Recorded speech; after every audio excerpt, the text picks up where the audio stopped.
علی کی کہانی۔ شونا کٹ کے ناظرین، اگر آپ چینل پر نئے ہیں تو چینل کو سبسکرائب کر لیں تاکہ آپ کو آنے والی ہر نئی کہانی یوں ہی ملتی رہے۔ ایک بار کا ذکر ہے، پاکستان کے خوبصورت شہر گلشن پور میں ہر ہفتے کے دن ایک خاص میلہ لگتا تھا جسے سب ہفتہ بازار کہتے تھے۔ یہ بازار اپنے تازہ سبزیوں، خوشبودار پھلوں اور ہاتھ سے بنی ہوئی چیزوں کے لیے مشہور تھا۔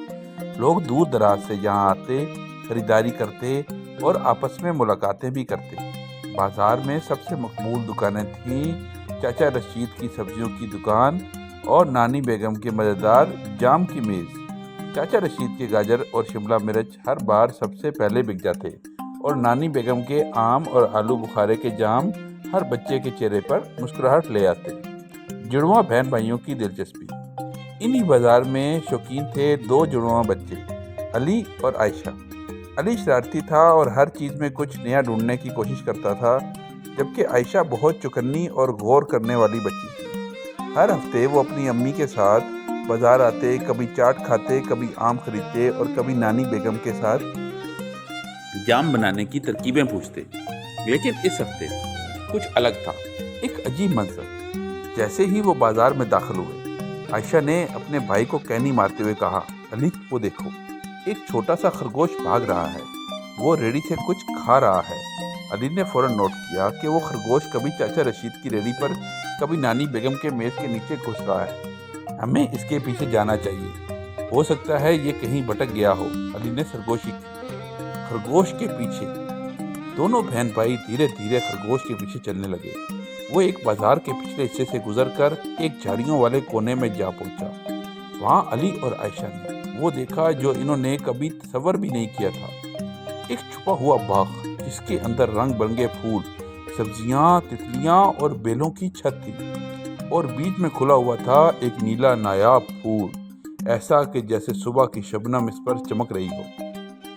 خرگوش، جسے عائشہ نے فوراً پنکی نام دے دیا، اس پھول کے پاس جا کر آرام سے بیٹھ گیا اور دونوں بچوں کو محبت بھری نگاہ سے دیکھنے لگا۔ چاچا رشید اور نانی بیگم کی آمد۔ اتنے میں پیچھے سے آواز آئی، ارے بچے، تم یہاں ہو؟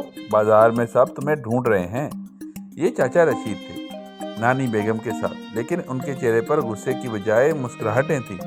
چاچا رشید نے باغ کو دیکھ کر گہری سانس لی اور کہا، یہ باغ میں نے سالوں پہلے یہاں بنایا تھا، جنگلی جانوروں کے لیے، تاکہ وہ پرسکون جگہ پر آ سکیں، لیکن بہت کم لوگ اس راز کو جانتے ہیں۔ نانی بیگم نے بچوں کے سروں پر ہاتھ رکھا، اب تم دونوں بھی اس راز کا حصہ ہو، ایک وعدہ، ایک دوستی۔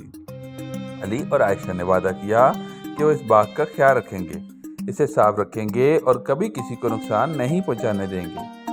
ہر ہفتے وہ بازار کے بعد باغ آتے، پنکی کو گاجر کھلاتے، پھولوں کو پانی دیتے اور پتے چن کر نانی بیگم کے لیے نئے جام بنانے میں مدد کرتے۔ بچوں نے جلد ہی باغ میں ایک چھوٹا کونا بنایا جہاں بچے آ کر کہانیاں سنتے، تتلیاں گنتے اور سبزیاں اگانے سیکھتے۔ گلشن پور کا خاص راز۔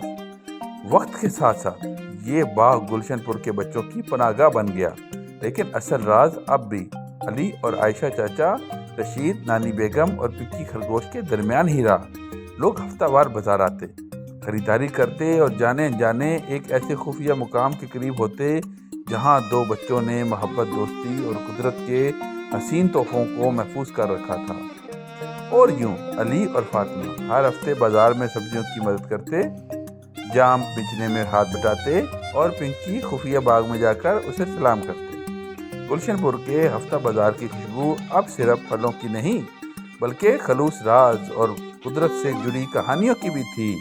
شونا کٹ کے ناظرین، گلشن پور کے باغ کی کہانی اگر آپ کو اچھی لگی ہے تو کہانی کو لائک کریں اور اس کو اپنے دوستوں کے ساتھ بھی شیئر کریں۔ کل ملتے ہیں ایک نئی اور خوبصورت کہانی کے ساتھ، تب تک اپنا خیال رکھیں۔ اللہ حافظ۔